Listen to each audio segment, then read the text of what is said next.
ನಮಸ್ಕಾರ. ಮುಖ್ಯಾಂಶಗಳು. ಪ್ರಧಾನಿ ನರೇಂದ್ರ ಮೋದಿ ಇಂದಿನಿಂದ 6 ರಾಷ್ಟ್ರಗಳ ಪ್ರವಾಸ, ಉಜ್ಬೇಕಿಸ್ತಾನಕ್ಕೆ ಪ್ರಯಾಣ. ಇಂದು ಅನನ್ಯ ರಾಷ್ಟ್ರವಾದಿ ಚಿಂತಕ ಡಾಕ್ಟರ್ ಶ್ಯಾಮ್ ಪ್ರಸಾದ್ ಮುಖರ್ಜಿ ಅವರ ಜನ್ಮದಿನ, ಗಣ್ಯರಿಂದ ಗೌರವ ನಮನ. ಮಾಜಿ ಉಪಪ್ರಧಾನಿ ಡಾಕ್ಟರ್ ಬಾಬು ಜಗಜೀವನ್ ರಾಮ್ ಪುಣ್ಯ ಸ್ಮರಣೆ ಅಂಗವಾಗಿ ವಿಧಾನಸೌಧದ ಆವರಣದಲ್ಲಿ ಕಾರ್ಯಕ್ರಮ, ಭಾವಚಿತ್ರಕ್ಕೆ ಮಾಲಾರ್ಪಣೆ. ಹಾಗೂ ಮನ್ರೇಗಾ ಪರಿಣಾಮಕಾರಿ ಅನುಷ್ಠಾನದ ಮೂಲಕ ಗ್ರಾಮೀಣ ಮೂಲಸೌಕರ್ಯ ಅಭಿವೃದ್ಧಿಗೆ ಕ್ರಮ, ಎಚ್.ಕೆ. ಪಾಟೀಲ್.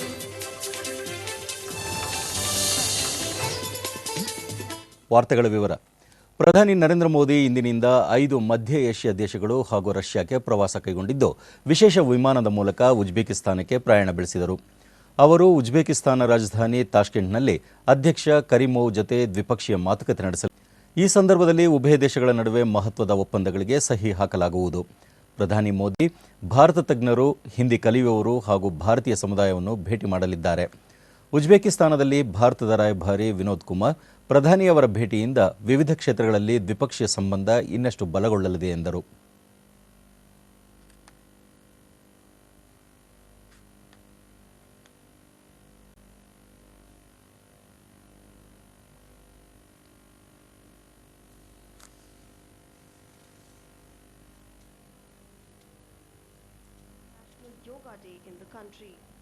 ಉಜ್ಬೇಕಿಸ್ತಾನದಲ್ಲಿ ಯೋಗ ಜನಪ್ರಿಯವಾಗಿದ್ದು, ಅಂತಾರಾಷ್ಟ್ರೀಯ ಯೋಗ ದಿನಾಚರಣೆ ಬಳಿಕ ಇನ್ನಷ್ಟು ಮಹತ್ವ ಪಡೆದಿದೆ. ಭಾರತೀಯ ಸಂಸ್ಕೃತಿಗೆ ಸಂಬಂಧಿಸಿದ ಲಾಲ್ ಬಹದ್ದೂರ್ ಶಾಸ್ತ್ರಿ ಕೇಂದ್ರದ ನಿರ್ದೇಶಕಿ ಡಾಕ್ಟರ್ ಮಂಜು ಸಿಂಗ್ ಪ್ರತಿದಿನ ಯೋಗ, ಕಥಕ್, ತಬಲಾ, ಹಿಂದಿ ತರಗತಿ ನಡೆಸುತ್ತಿರುವುದಾಗಿ ಹೇಳಿದರು.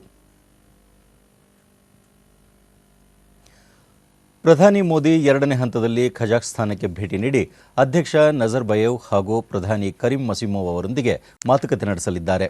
ಬಳಿಕ ಪ್ರಧಾನಿ ಮೋದಿ ರಷ್ಯಾದ ಉಫಾದಲ್ಲಿ ಬ್ರಿಕ್ಸ್ ಶೃಂಗಸಭೆ ಮತ್ತು ಶಾಂಘೈ ಸಹಕಾರ ಸಂಸ್ಥೆಯ ಸಮಾವೇಶದಲ್ಲಿ ಪಾಲ್ಗೊಂಡು ತುರ್ಕಮೇನಿಸ್ತಾನ್, ಕಿರ್ಗಿಸ್ತಾನ್ ಮತ್ತು ತಜಿಕಿಸ್ತಾನಕ್ಕೂ ಭೇಟಿ ನೀಡಲಿದ್ದಾರೆ. ಬ್ರಿಕ್ಸ್ ದೇಶಗಳ ಹಣಕಾಸು ಸಚಿವರು ಮತ್ತು ಕೇಂದ್ರ ಬ್ಯಾಂಕ್ ಗವರ್ನರ್ಗಳ ಸಭೆಯಲ್ಲಿ ಪಾಲ್ಗೊಳ್ಳಲು ಹಣಕಾಸು ಸಚಿವ ಅರುಣ್ ಜೇಟ್ಲಿ ಇಂದು ರಷ್ಯಾಗೆ ತೆರಳಲಿದ್ದಾರೆ. 4 ದಿನ ಭೇಟಿಯ ಮೊದಲ ಹಂತದಲ್ಲಿ ಅರುಣ್ ಜೇಟ್ಲಿ ಮಾಸ್ಕೋ ತಲುಪಲಿದ್ದು, ನಾಳೆ ಅಲ್ಲಿ ನಡೆಯುವ ಬ್ರಿಕ್ಸ್ ನೂತನ ಅಭಿವೃದ್ಧಿ ಬ್ಯಾಂಕ್ನ ಗವರ್ನರ್ಗಳ ಮಂಡಳಿ ಸಭೆಯಲ್ಲಿ ಪಾಲ್ಗೊಳ್ಳಲಿದ್ದಾರೆ. ನಾಡಿದ್ದು ಉಫಾದಲ್ಲಿ ನಡೆಯುವ ಬ್ರಿಕ್ಸ್ ಹಣಕಾಸು ಸಚಿವರು ಮತ್ತು ಸೆಂಟ್ರಲ್ ಬ್ಯಾಂಕ್ ಗವರ್ನರ್ಗಳ ಸಭೆಯಲ್ಲಿ ಭಾಗವಹಿಸುವ ಅರುಣ್ ಜೇಟ್ಲಿ ಅಂದೇ ಮಾಸ್ಕೋಗೆ ವಾಪಸ್ಸಾಗಲಿದ್ದಾರೆ.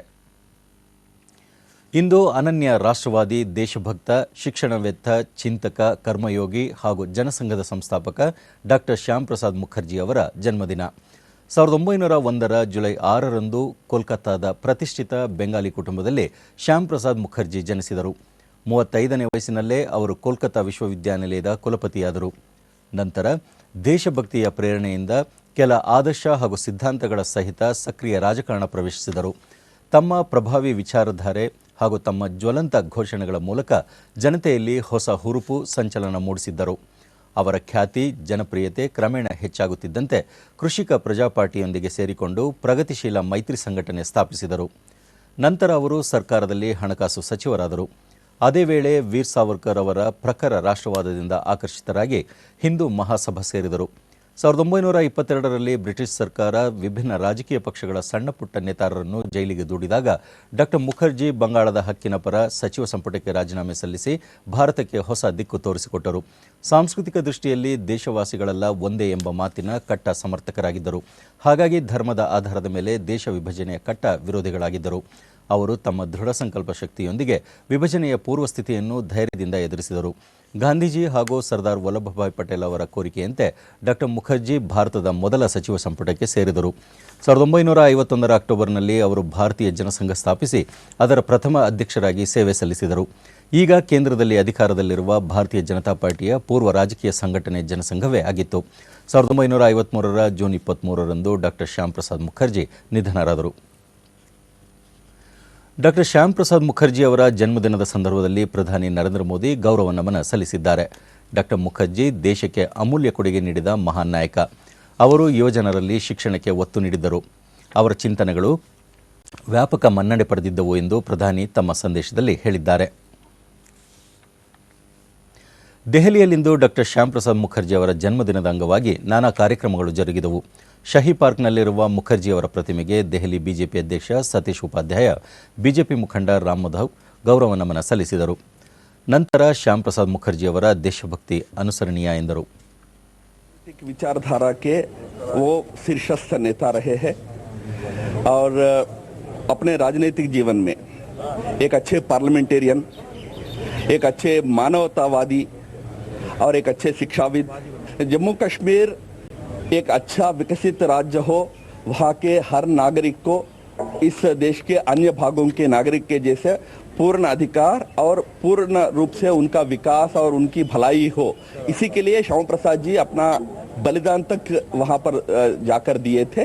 तो हम आज वहाँ सरकार में है, तो हमारा प्रयास यही होगा कि जो श्याम प्रसाद मुखर्जी का जो सपनों का भारत है, उसके अंदर सपनों का जो जम्मू कश्मीर होना चाहिए. ಬಿಜೆಪಿ ಕೇಂದ್ರ ಕಚೇರಿಯಲ್ಲಿ ಪಕ್ಷದ ಅಧ್ಯಕ್ಷ ಅಮಿತ್ ಶಾ ಸೇರಿದಂತೆ ಅನೇಕ ಮುಖಂಡರು ಶ್ಯಾಮ್ ಪ್ರಸಾದ್ ಮುಖರ್ಜಿ ಅವರ ಭಾವಚಿತ್ರಕ್ಕೆ ಪುಷ್ಪನಮನ ಸಲ್ಲಿಸಿದರು.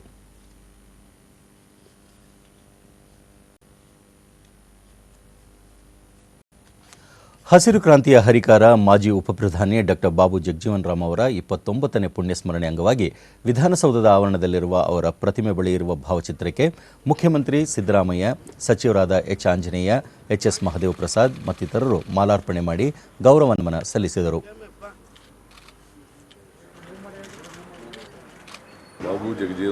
ಸಿದ್ದರಾಮಯ್ಯ, ಡಾಕ್ಟರ್ ಬಾಬು ಜಗಜೀವನ್ ರಾಮ್ ದೇಶ ಕಂಡ ಮುತ್ಸದ್ದಿ ರಾಜಕಾರಣಿ. ದೂರದೃಷ್ಟಿ ಹೊಂದಿದ್ದ ಅವರು ದಕ್ಷತೆಯಿಂದ ಕಾರ್ಯನಿರ್ವಹಿಸಿದ್ದರು.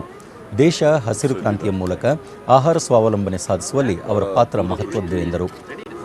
ಪ್ರಶ್ನೆಯೊಂದಕ್ಕೆ ಉತ್ತರಿಸಿ, ಲೋಕಾಯುಕ್ತರನ್ನು ಪದಚ್ಯುತಗೊಳಿಸುವ ಸಂಬಂಧ ಚರ್ಚೆಗೆ ವಿಧಾನಮಂಡಲದ ಉಭಯ ಸದನಗಳಲ್ಲಿ ವಿಪಕ್ಷ ಸದಸ್ಯರು ನೋಟಿಸ್ ನೀಡಿದ್ದು, ಈ ಬಗ್ಗೆ ಸ್ಪೀಕರ್ ಹಾಗೂ ವಿಧಾನ ಪರಿಷತ್ ಅಧ್ಯಕ್ಷರು ಲೋಕಾಯುಕ್ತ ಕಾಯ್ದೆಯ 6ನೇ ವಿಧಿಯ ಪ್ರಕಾರ ಸೂಕ್ತ ನಿರ್ಧಾರ ಕೈಗೊಳ್ಳಲಿದ್ದಾರೆ ಎಂದರು. ಬೇರೆ ದೇಶದ ಮುಂದೆ ಆಹಾರಕ್ಕೋಸ್ಕರ ಬೇಡ್ತಕ್ಕಂಥ ಪರಿಸ್ಥಿತಿ ನಿವಾರಣೆ ಆಗಿದ್ದರೆ ಅವೆಲ್ಲಕ್ಕೂ ಜಗಜೀವನ್ ರಾಮ್ ಅವರು, ಶ್ರೀಮತಿ ಇಂದಿರಾ ಗಾಂಧಿ ಅವರು ಕಾರಣ. ಒಬ್ಬ ಮಹಾನ್ ನಾಯಕನನ್ನು ಇವತ್ತು ನಾವು ಸ್ಮರಣೆ ಮಾಡಿಕೊಂಡು ಗೌರವಿಸ್ತಕ್ಕಂಥ ಸೆಕ್ಷನ್ 6 ಆಫ್ ದಿ ಲೋಕಾಯುಕ್ತ ಆಕ್ಟ್ನಲ್ಲಿ removal of Lokayukta or Upalokayukta ಅಂತ ಇದೆ. ಅದ್ರ ಕೆಳಗಡೆ ಕೌನ್ಸಿಲ್ನಲ್ಲಿ ಒಂದು ನೋಟಿಸ್ ಕೊಟ್ಟಿದ್ದಾರೆ, ಎಲ್ಲ ಸೈನ್ ಮಾಡಿ ಕೆಲವರು. ಮತ್ತು ಅದಾದಮೇಲೆ ಅಸೆಂಬ್ಲಿನಲ್ಲೂ ಕೂಡ ಕೊಟ್ಟಿದ್ದಾರೆ. ಈಗ ಸ್ಪೀಕರ್ ಕೈಲಲ್ಲಿದೆ, ಸ್ಪೀಕರ್ ಮತ್ತು ಚೇರ್ಮನ್ ಅವರು they have to take a decision. ರಾಜ್ಯದಲ್ಲಿ ಕಳೆದ 2 ವರ್ಷಗಳ ಅವಧಿಯಲ್ಲಿ ಮಹಾತ್ಮ ಗಾಂಧಿ ರಾಷ್ಟ್ರೀಯ ಉದ್ಯೋಗ ಖಾತ್ರಿ ಯೋಜನೆಯನ್ನು ಪರಿಣಾಮಕಾರಿಯಾಗಿ ಅನುಷ್ಠಾನಗೊಳಿಸಿ ಗ್ರಾಮೀಣ ಮೂಲಸೌಕರ್ಯ ಅಭಿವೃದ್ಧಿಗೆ ಅಗತ್ಯ ಕ್ರಮ ಕೈಗೊಳ್ಳಲಾಗಿದೆ ಎಂದು ಗ್ರಾಮೀಣಾಭಿವೃದ್ಧಿ ಮತ್ತು ಪಂಚಾಯತ್ ರಾಜ್ ಸಚಿವ ಎಚ್ ಕೆ ಪಾಟೀಲ್ ಬೆಳಗಾವಿ ಸುವರ್ಣಸೌಧದ ವಿಧಾನಸಭೆಯಲ್ಲಿಂದು ತಿಳಿಸಿದ್ದಾರೆ. ಇಲಾಖಾ ಬೇಡಿಕೆ ಮೇಲಿನ ಚರ್ಚೆಗೆ ಉತ್ತರಿಸಿ ಮಾತನಾಡುತ್ತಿದ್ದ ಅವರು, ಮನ್ರೇಗಾ ಯೋಜನೆಯಡಿ ಎಲೆಕ್ಟ್ರಾನಿಕ್ ವ್ಯವಸ್ಥೆ ಮೂಲಕ ವೇತನ ವರ್ಗಾವಣೆಗೆ ಸೂಕ್ತ ಕ್ರಮ ಕೈಗೊಂಡು ಕೂಲಿ ಕಾರ್ಮಿಕರಿಗೆ ನೇರವಾಗಿ ಹಣ ದೊರಕಿಸಿಕೊಡುವ ಮೂಲಕ ನಾವು ಮಾದರಿಯಾಗಿದ್ದೇವೆ ಎಂದು ಹೇಳಿದರು. ಈ ಯೋಜನೆಯ ಮೇಲ್ವಿಚಾರಣೆಗೆ 4 ಜಿಲ್ಲೆಗಳನ್ನು ಹೊರತುಪಡಿಸಿ ಎಲ್ಲ ಜಿಲ್ಲೆಗಳಲ್ಲಿ ಓಂಬುಡ್ಸ್ಮನ್ ವ್ಯವಸ್ಥೆಯನ್ನು ಪರಿಣಾಮಕಾರಿಯಾಗಿ ಜಾರಿ ತಂದಿದ್ದೇವೆ. ಸಾರ್ವಜನಿಕರು ಯಾವುದೇ ದೂರನ್ನು ಉಚಿತ ಸಹಾಯವಾಣಿಯ ಮೂಲಕ ನೀಡುವ ವ್ಯವಸ್ಥೆಯನ್ನು ಅಳವಡಿಸಿದ್ದೇವೆ. ಇದನ್ನು ಸದುಪಯೋಗಪಡಿಸಿಕೊಳ್ಳಬೇಕು ಎಂದರು. ಈ ಯೋಜನೆಯಡಿ 16 ಅಂಶದ ಕಾರ್ಯಕ್ರಮಗಳನ್ನು ಅಳವಡಿಸಿಕೊಂಡ ಬಳಿಕ ರಾಜ್ಯಕ್ಕೆ ಶೇಕಡಾ 30ರಷ್ಟು ಹೆಚ್ಚಿನ ಅನುದಾನ ದೊರೆತಿದೆ. ಮನ್ರೇಗಾದಡಿ 3947 ಆಟದ ಮೈದಾನಗಳನ್ನು ನಿರ್ಮಾಣ ಮಾಡಲಾಗುತ್ತಿದ್ದು, ಇದರಲ್ಲಿ 2550 ಮೈದಾನಗಳ ಕಾಮಗಾರಿ ಪ್ರಗತಿಯಲ್ಲಿದೆ ಎಂದರು. ನಮ್ಮ ಜನರಿಗೆ ಉದ್ಯೋಗದ ಹಕ್ಕು ಕೊಡ್ತಕ್ಕಂಥ ಜಗತ್ತಿನಲ್ಲೇ ಅತ್ಯಂತ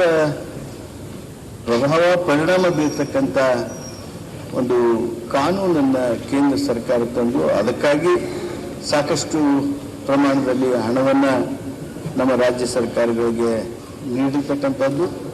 ಅದರ ಮೂಲಕ ನಾವು ಉದ್ಯೋಗ ಖಾತ್ರಿಗೊಳಿಸುವುದರ ಜೊತೆಗೆ ಗ್ರಾಮೀಣ ಅಭಿವೃದ್ಧಿಯನ್ನು,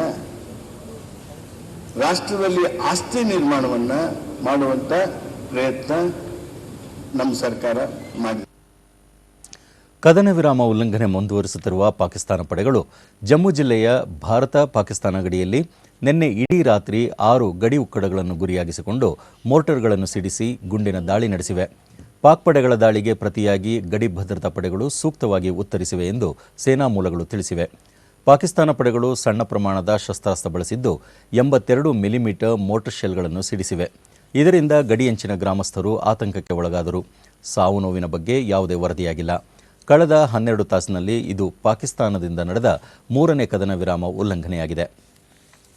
ಮಧ್ಯಪ್ರದೇಶದ ಸಾಗರ್ ಜಿಲ್ಲೆಯಲ್ಲಿ ವ್ಯಾಪಂ ನಡೆಸಿದ್ದ ಪರೀಕ್ಷೆಯಲ್ಲಿ ಆಯ್ಕೆಯಾಗಿ ತರಬೇತಿ ಪಡೆಯುತ್ತಿದ್ದ ಮಹಿಳಾ ಸಬ್ ಇನ್ಸ್ಪೆಕ್ಟರ್ ಇಂದು ಬೆಳಗ್ಗೆ ನಿಗೂಢವಾಗಿ ಸಾವನ್ನಪ್ಪಿದ್ದು, ಇದರೊಂದಿಗೆ ಹಗರಣ ಸುತ್ತ ಹರಡಿರುವ ಅನುಮಾನಗಳು ಮತ್ತಷ್ಟು ದಟ್ಟವಾಗಿವೆ.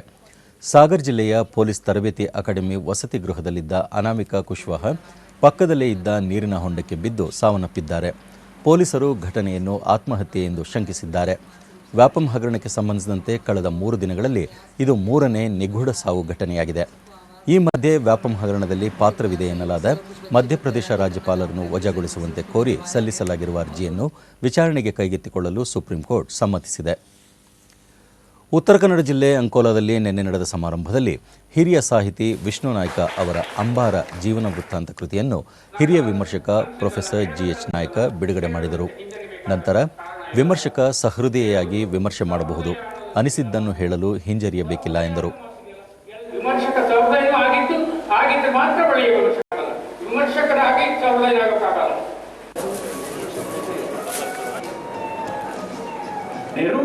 ಹಿರಿಯ ಪತ್ರಕರ್ತ GP ಬಸವರಾಜು 2 ಕೃತಿಗಳನ್ನು ಬಿಡುಗಡೆ ಮಾಡಿ, ಜನರ ನಡುವೆ ಇದ್ದು ಅವರ ಸಂಕಟವನ್ನು ಅರ್ಥ ಮಾಡಿಕೊಂಡು ಬರೆಯುವವರು ಸಹಜವಾಗಿಯೇ ಸಾಹಿತ್ಯ ಕ್ಷೇತ್ರದಲ್ಲಿ ಮುನ್ನಡೆಯುತ್ತಾರೆ ಎಂದರು.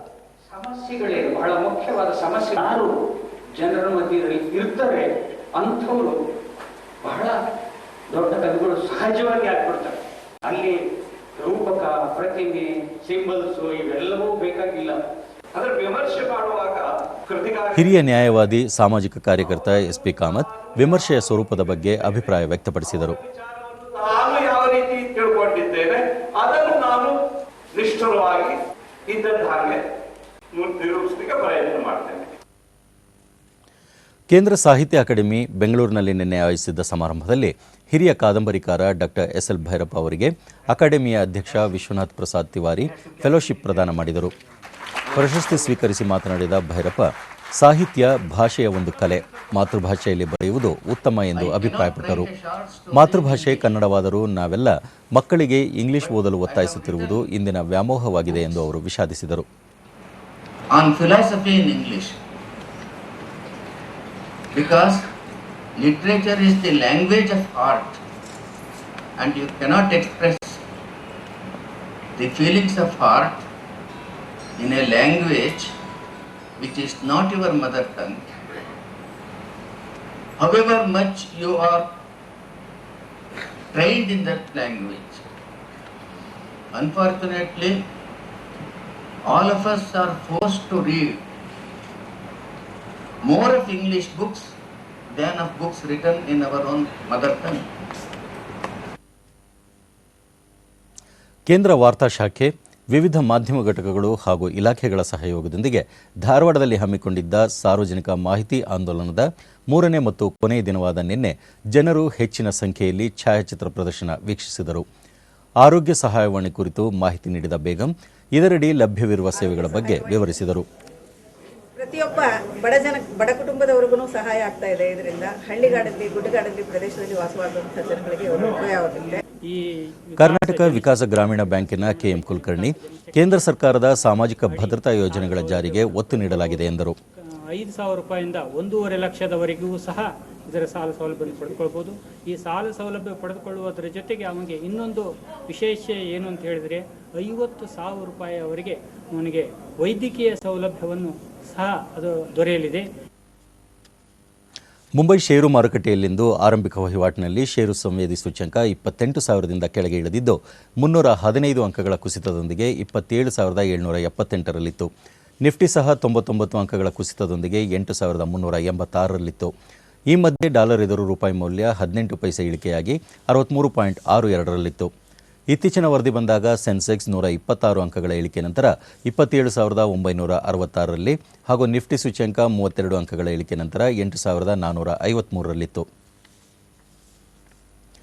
ವಿಂಬಲ್ಡನ್ ಟೆನ್ನಿಸ್ ಚಾಂಪಿಯನ್ಶಿಪ್ನಲ್ಲಿ ವನಿತೆಯರ ಡಬಲ್ಸ್ನ 3ನೇ ಸುತ್ತಿನಲ್ಲಿಂದು ಅಗ್ರಶ್ರೇಯಾಂಕಿತೆ ಸಾನಿಯಾ ಮಿರ್ಜಾ ಮತ್ತು ಮಾರ್ಟಿನಾ ಹಿಂಗಿಸ್ ಜೋಡಿ ಸ್ಪೇನ್ನ ಅನಾಬೆಲ್ ಗ್ಯಾರಿಗ್ಯೂಯಸ್ ಮತ್ತು ಅರೆಂಗ್ಸ ಸಂತೋಯ ಜೋಡಿಯನ್ನು ಎದುರಿಸಲಿದೆ.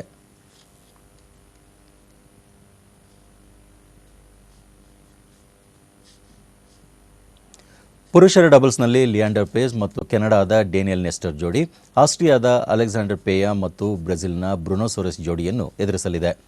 ರೋಹನ್ ಬೋಪಣ್ಣ ಮತ್ತು ರೊಮೇನಿಯಾದ ಫ್ಲೋರಿನ್ ಮರ್ಜಿಯಾ ಜೋಡಿ ಹಾಗೂ ಬೆಲಾರಸ್ನ ಮ್ಯಾಕ್ಸ್ ಮಿರ್ನಿ ಮತ್ತು ಪೋಲೆಂಡ್ನ ಲುಕಾಸ್ ಕುಬೋಟ್ ಜೋಡಿ ಮುಖಾಮುಖಿಯಾಗಲಿವೆ. ಕೊನೆಯಲ್ಲಿ ಮತ್ತೊಮ್ಮೆ ಮುಖ್ಯಾಂಶಗಳು.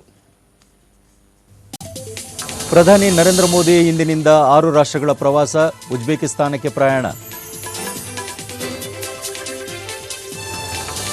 ಇಂದು ಅನನ್ಯ ರಾಷ್ಟ್ರವಾದಿ ಚಿಂತಕ ಡಾಕ್ಟರ್ ಶ್ಯಾಮ್ ಪ್ರಸಾದ್ ಮುಖರ್ಜಿ ಅವರ ಜನ್ಮದಿನ, ಗಣ್ಯರಿಂದ ಗೌರವ ನಮನ.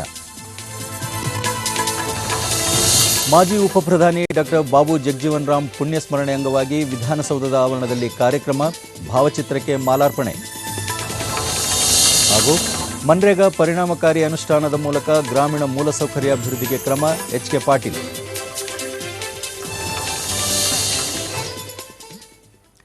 ನಮ್ಮ ಮುಂದಿನ ವಾರ್ತಾ ಪ್ರಸಾರ ಸಂಜೆ 6:30ಕ್ಕೆ ಡಿ1 ಹಾಗೂ ಚಂದನದಲ್ಲಿ. ನಮಸ್ಕಾರ.